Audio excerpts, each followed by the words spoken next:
Chapter 49. Huddled against the cabin wall, Will Omsford and Eritrea watched the fire's crimson glow wink into the darkness. It happened suddenly, a final spurt of flame, and then the blood fire was gone. All that remained to light the chamber gloom were the discarded lamps that they had carried in, their soft white glimmer, faint and small. Bowman and Rover Girl blinked in the sudden night, peering blindly through the shadows. Slowly, their vision sharpened, and they now saw movement from atop the shelf where the blood fire had burned. Guardedly, Will brought up the hand and held the Elfstones, and the old magic rose in a flicker of blue fire. Will, it was Amberly. She emerged from the gloom like a lost child, her voice a thin, desperate whisper. Ignoring the pain that racked his body, the Valman started toward her. Eritrea stepped behind. They reached her as she stumbled from the shelf, caught her in their arms and held her. Will, she murmured softly, sobbing. Her head lifted and the long chestnut hair fell back from her face. Her eyes burned crimson with the blood fire. Shades! Eritrea gasped and stepped back from the elven girl. Will caught Amberly up in his arms. Despite the pain that lanced through his injured arm, he cradled her against him. She was feather-light, as if the bones had withered within her, and all that remained was a shell of flesh. She was crying still, her head buried in his shoulder. Oh, Will, I was wrong. It was never her. It was me. It was always me. The words came in a rush, as if she could not speak them fast enough. The Valman stroked her pale cheek. It's all right, Amberly, he whispered back to her. It's over. She looked up at him again, the blood-red eyes fixed and terrible. I didn't understand. She knew all along. She knew, and she tried to tell me, to let me see, but I didn't understand. I was frightened. Don't talk, the Valman gripped her tightly, a sudden unreasoning fear slipping through him. They had to get free of this darkness. They had to get back to the light. He turned quickly to Eritrea. Pick up the lamps. The Rover Girl didn't argue. She retrieved the smokeless lights and hurried back to him. I have them, healer. Then let us hurry from this.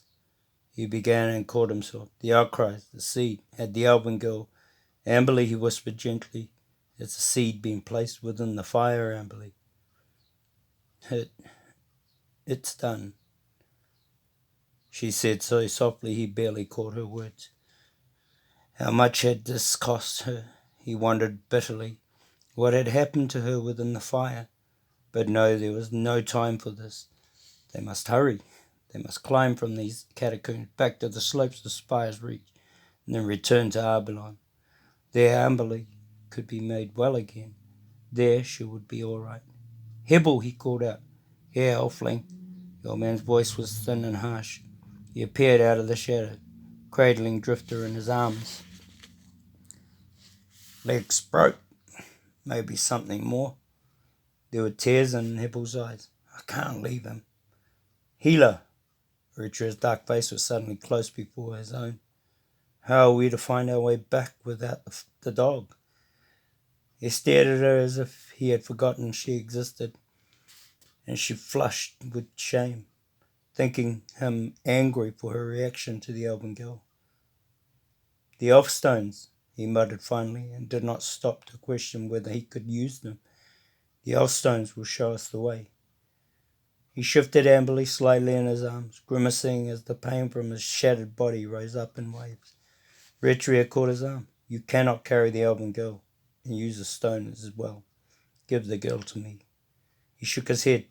I can manage, he insisted. He wanted Amberly to stay close to him. Don't be so stubborn, she pleaded softly. Her jaws tightened, and it was with difficulty that she spoke. I know how much you feel about her, healer, I know.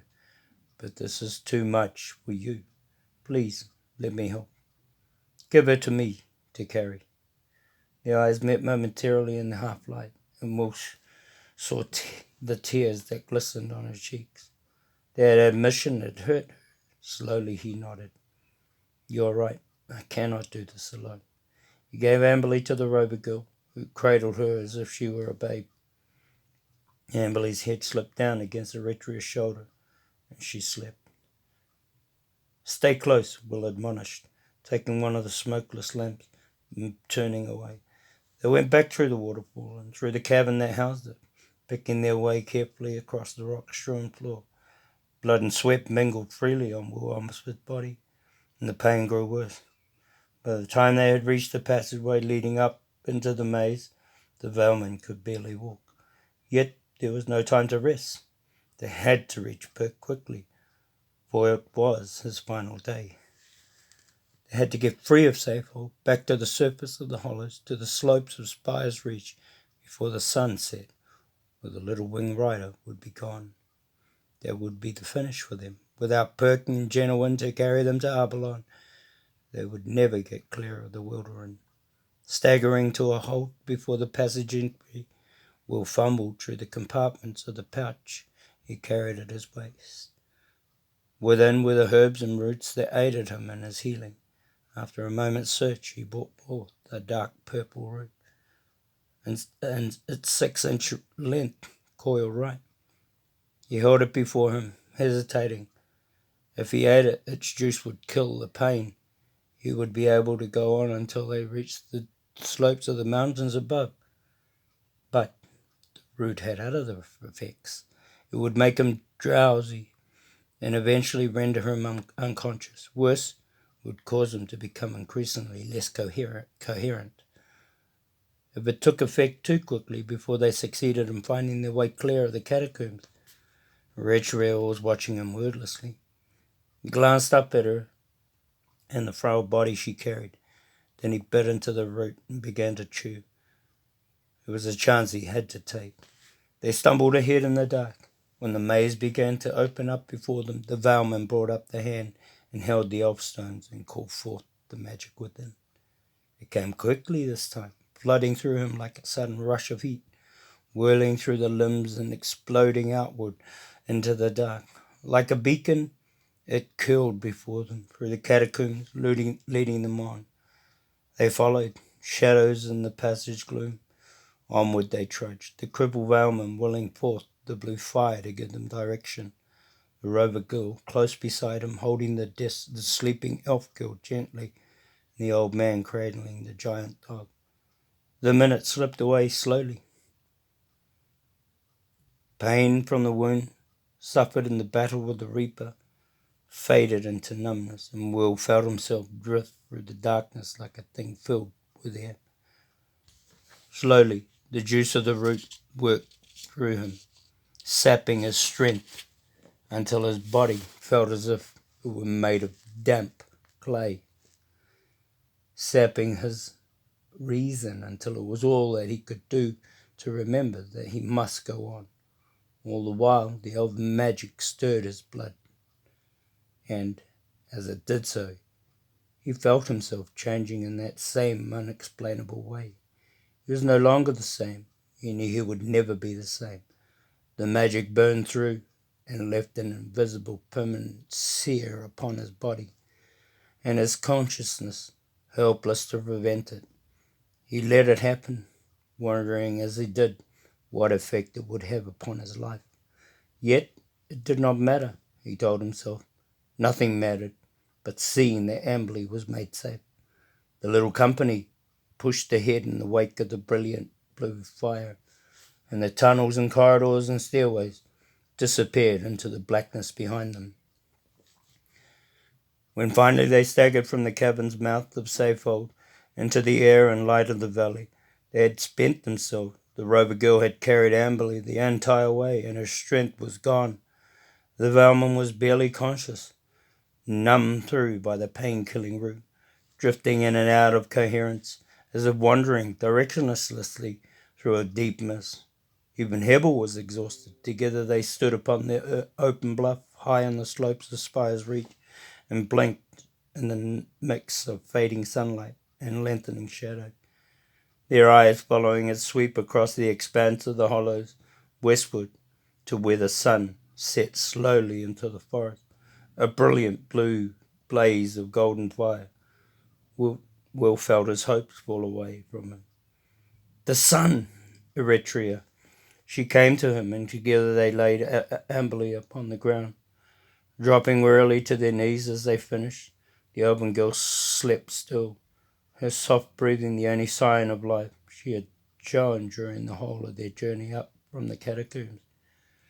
She stirred slightly now, as if she might wake, yet her eyes remained closed. Eritrea, here! Will called to her, his hand fumbling within his tunic. His eyes were lidded and his words slurred. His tongue felt thick and useless, struggling to hold himself upright. He produced the tiny silver whistle and passed it to the girl. Here, use it quickly. Healer, what am I? She began, but he seized her hand angrily. Use it. He gasped and fell back weakly. Too late. He was thinking, too late. The day is finished. Perk is gone. He was losing consciousness rapidly now. Just a few minutes more and he would be asleep. His hands still clutched the Elfstone, and he felt their edges bite against the palm. A few minutes more, then what would protect them?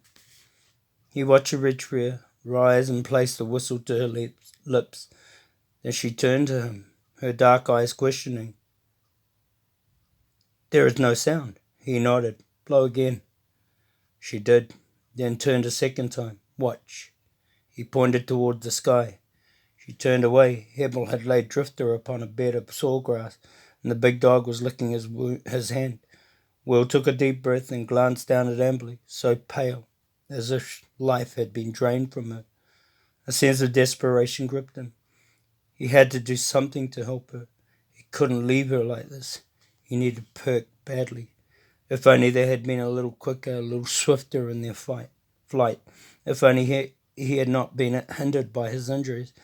Now the day was gone. Shadows fell about them, and the pinnacles of the mountain was cloaked in dusk's grey light. The sun had slipped into the west, a small crest of gold glimmering against the distant tree line as it died. Perk, don't be gone, he cried soundlessly. Help us. Will. His head jerked sharply about. Amberly was staring up at him through blood-red eyes. Her hand found his. It's all right, Amberly, he managed, swallowing against the dryness that coated his throat. We're out. Will, listen to me, she whispered. Her words were clear now, no longer vague or hurried, only faint. He tried to answer her, but her fingers came up to seal his lips, and her head shook slowly. No, listen to me. Don't speak, just listen. He nodded, bending down as she moved her body close. I was wrong about her, Will, about the outcries. She was not trying to use me. There were no games being played. The fear that was unintentional, caused by my failure to understand what it was that she was doing. Will, she was trying to make me see, to let me know why it was that I was there, why it was that I was so special. You see, she knew that I was to be the one. She knew. Her time was gone, and she saw. She stopped them. She stopped there, biting her lip against the emotions welling up within her. Tears began rolling down her cheeks. Amberly, he started to say, but she shook her head. Listen to me. I made a choice back there. It is my choice. There's no one but me to answer for it. Do you understand? No one. I made it because I had to. I made it for a lot of reasons, for reasons that I cannot. She folded, her head shaking. For the chosen will, for Crispin and Dilf, the other elven hunters, the soldiers at Dray Wood, for poor little Wisp. All of them are dead, Will. And I can't let it be for nothing. You see, you and I have to forget what we... The words would not come to her, and she began to sob. Well, I need you so much. Fear rushed through him. He was losing her. He could feel it. Deep down within him, he struggled to free himself from the numbness that weighted him. Then Eritrea called out to them, her voice sharp with excitement. They turned, eyes lifting to follow the line of her outstretched arm as she pointed skyward. Far to the west, through a haze of dying sunlight, a great golden bird soared downward toward the bluff face. Perk! Will cried softly. Perk! Amberley's arm went about him and held him close. Then he was being carried, and through a fog of half-sleep, he heard Perk's voice speaking to him. It was the smoke from that burning tower. Will, Gentleman and I circled all day. I knew you were down there. I knew it. Even when the day was almost gone and it was time to return to the Wing Ho, I couldn't leave. I knew the lady would need me. Will, she looked so pale. The Velman felt himself being hoisted onto Gentleman's back, and Eritrea's slim brown arms began fastening the harness straps tightly about him. Amberley, he whispered. She's here, Healer. The robot girl responded quietly. We're all safe now. Will let himself sag back against her, drifting slowly toward unconsciousness as the night about him deepened. Elfling, a voice called gently, and his eyes opened to find Hebble's withered face looking up. Goodbye, Elfling. I'll go no further with you now. The wilderness is my home. I've taken my search as far as I care to, and Drifter, he's going to be fine. The robot girl helped me splint the leg, and he's going to be just fine. He's a tough one, that dog. The old man bent close. You and the Elfling girl. I wish you luck. Will swallowed hard. We owe you, Hebel. Me? The old man laughed gently. Not me, Elfling. Not a thing. Luck now. He stepped away and was gone. Then Amberley appeared, her slim form hunching down in front of him, and Perk was back, quickly checking harness straps and lines. A moment later, the boy's strange call sounded. With a sudden lurch, Gentleman lifted slowly into the sky, her great wings spanning outward across the dark bow of the hollow. Upward rose the giant rock, the forest of the wilderness, falling slowly away. In the distance, the wall of the Roxburgh came into view. Will Umford's arms tightened around Amberley. A moment later, he was asleep.